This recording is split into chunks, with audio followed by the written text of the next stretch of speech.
बिस्मिल्लाहिर्रहमानिर्रहीम। Lecture of chemistry for 9th class. आज जो टॉपिक हमने डिस्कस करना है वो है हमारे पास गैल्वेनिक सेल। आज हमने गैल्वेनिक सेल पढ़ना है। पहले हम लोगों ने इलेक्ट्रोकेमिकल सेल्स पढ़े थे। हमने ये कहा था कि इलेक्ट्रोकेमिकल सेल्स की 2 टाइप्स हैं, एक इलेक्ट्रोलिटिक सेल और दूसरा गैल्वेनिक सेल। इलेक्ट्रोलिटिक सेल हम पढ़ चुके हैं, इसकी एग्जांपल्स अभी फर्दर नेक्स्ट टॉपिक्स में हमने पढ़नी है। आज हमने जो सेल डिस्कस करना है वो है हमारे पास गैल्वेनिक सेल। सो गैल्वेनिक सेल की डेफिनेशन देखते हैं कि गैल्वेनिक सेल की डेफिनेशन क्या है। गैल्वेनिक सेल में स्पॉन्टेनियस केमिकल रिएक्शन होता है। ये भी टाइप है इलेक्ट्रोकेमिकल सेल की, जैसे कि आपके सामने है। Galvanic cell is also the type of electrochemical cell. Electrochemical cell की टाइप है और इसमें कौन सा रिएक्शन होता है, इसमें स्पॉन्टेनियस केमिकल रिएक्शन होता है जो खुद ब खुद होता है और एनर्जी जनरेट कर लेता है। दैट्स मीन के इलेक्ट्रिक करंट जनरेट हो जाती है। और इसकी एग्जाम्पल क्या है, डैनियल सेल, और उसको फर्दर हम डिस्कस करते हैं। गैल्वेनिक सेल इलेक्ट्रोकेमिकल सेल की टाइप है, इसमें स्पॉन्टेनियस केमिकल रिएक्शन होता है और इलेक्ट्रिक करंट जनरेट होती है। कंस्ट्रक्शन क्या है इसकी, ये आपके पास डायग्राम है। कंस्ट्रक्शन में ये है कि इसमें 2 सेल्स होते हैं, इसमें 2 सेल्स होते हैं और हर सेल को हाफ सेल का नाम दिया जाता है, और हर सेल को हाफ सेल का नाम दिया जाता है, और दोनों सेल को एक सॉल्ट ब्रिज के साथ ज्वाइन किया जाता है, एक दूसरे के साथ जोड़ दिया जाता है। दोनों को एक सॉल्ट ब्रिज के साथ एक दूसरे के साथ जोड़ दिया जाता है। अब जो आपके पास लेफ़्ट हाफ सेल है उसमें जो इलेक्ट्रोड है वो जिंक का बना हुआ है, और राइट हाफ सेल में जो इलेक्ट्रोड है वो कैथोड का बना हुआ है। और अब जो लेफ़्ट इलेक्ट्रोड है, यानी वो इलेक्ट्रोड जो जिंक का बना हुआ है, वो अपने ही 1 मोलर सोल्यूशन में डिप है। इसी तरह से कॉपर जो इलेक्ट्रोड है वो भी अपने ही 1 मोलर सोल्यूशन में डिप है। फॉर एग्जांपल ये जिंक इलेक्ट्रोड है और जिंक सल्फेट के 1 मोलर सोल्यूशन में इसको डिप किया हुआ है, तो ये उसी मेटल का सोल्यूशन हुआ ना जिसका इलेक्ट्रोड है। अब ये इलेक्ट्रोड कॉपर का है और ये अपने ही 1 मोलर सोल्यूशन में डिप है, अपने ही सोल्यूशन में। ये किस सोल्यूशन में डिप है, कॉपर सल्फेट के 1 मोलर सोल्यूशन में इसे डिप किया हुआ है। यहाँ पे एनोड पे नेगेटिव चार्ज है लेकिन कैथोड पे पॉजिटिव चार्ज है। गैल्वेनिक सेल में ये चेंज आ गया है कि एनोड पे नेगेटिव चार्ज आ गया है, कैथोड पे पॉजिटिव चार्ज आ गया है। अब हम क्यों आ गया है ये भी हम फर्दर डिस्कस कर लेते हैं।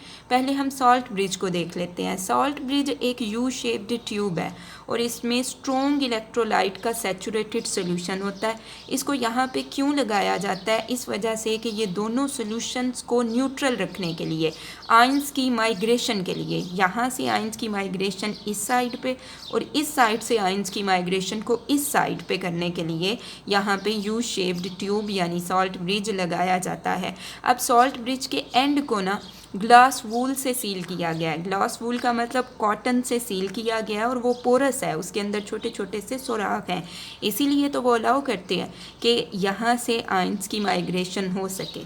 ठीक है, सो सॉल्ट ब्रिज को क्यों लगाया गया है, दोनों सॉल्यूशंस को न्यूट्रल रखने के लिए। अब थोड़ा सा वर्किंग की तरफ चलते हैं, वहाँ से हमें ये पता चलेगा। वर्किंग देखते हैं और फिर हम ये देखेंगे कि एनोड पे नेगेटिव चार्ज क्यों है और कैथोड पे पॉजिटिव चार्ज क्यों है। अगर इसकी वर्किंग देखें तो जिंक हमारे पास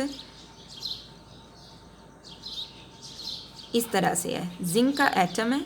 जिंक में एबिलिटी है कि ये 2 इलेक्ट्रॉन लूज़ करता है, एक एटम 2 इलेक्ट्रॉन लूज़ करता है। इस पे चार्ज आ जाएगा +2, प्लस इसने क्या किया, 2 इलेक्ट्रॉन लूज़ कर दिए। अब ये 2 इलेक्ट्रॉन्स यहाँ से मूव करेंगे और इस तरफ आ जाएंगे, और यहाँ पे ये जो कॉपर +2 के आयन्स है ना, ये इन 2 इलेक्ट्रॉन्स को गेन कर लेंगे। कॉपर +2 आयन्स इन 2 इलेक्ट्रॉन्स को गेन कर लेंगे और गेन करके कॉपर मेटल बना देंगे। ठीक है, और वो कॉपर मेटल यहाँ पे इस इलेक्ट्रोड पे डिपॉजिट होती जाएगी। कॉपर मेटल इस इलेक्ट्रोड पे डिपॉजिट होती जाएगी, यानी कॉपर आयंस कॉपर मेटल की फॉर्म में चेंज होते जाएंगे। अब अगर आप ओवरऑल रिएक्शन देखें तो इसका ओवरऑल रिएक्शन कुछ इस तरह से है। Zinc plus copper plus 2, zinc अपने 2 इलेक्ट्रॉन लूज़ कर देगा, इसको दे देगा, जिंक पे आ जाएगा +2 चार्ज और कॉपर उन 2 इलेक्ट्रॉन्स को गेन कर लेगा। कॉपर क्या करेगा, उन 2 इलेक्ट्रॉन्स को गेन कर लेगा।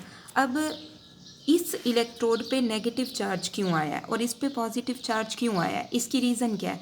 क्योंकि जिंक मेटल में एबिलिटी है कि वो कॉपर की निस्बत बहुत जल्दी इलेक्ट्रॉन लूज़ कर देती है और जिंक का एक एटम 2 इलेक्ट्रॉन लूज़ कर रहा है और ये इलेक्ट्रोड एक एटम से तो नहीं बना हुआ, बहुत सारे एटम्स ने मिलके इस इलेक्ट्रोड को बनाया हुआ है।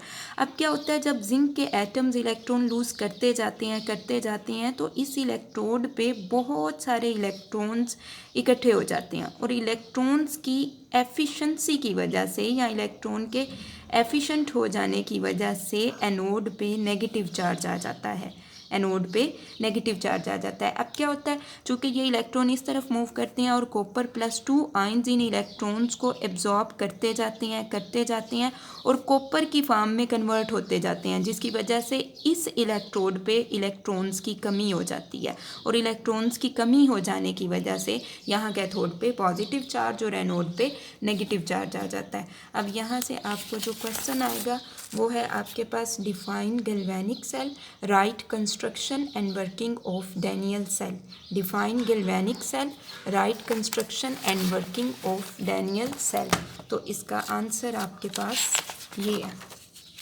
यहाँ से यहाँ तक आपके पास गैल्वेनिक सेल की डेफिनेशन, ये कंस्ट्रक्शन के बाद ये सारा कंस्ट्रक्शन में लिखेंगे, साथ ये डायग्राम ड्रॉ करेंगे एंड देन वर्किंग में ये सारे पॉइंट्स आएंगे यहाँ तक। इसमें एक शॉर्ट क्वेश्चन भी है, वोल्टा आपके पास एक इटालियन फिजिसिस्ट था जिसने सबसे पहला इलेक्ट्रिक सेल डेवलप किया था 1800 में। वोल्टा आपके पास एक इटालियन फिजिसिस्ट था और उसने क्या किया था, 1800 में इलेक्ट्रिक सेल डेवलप किया था।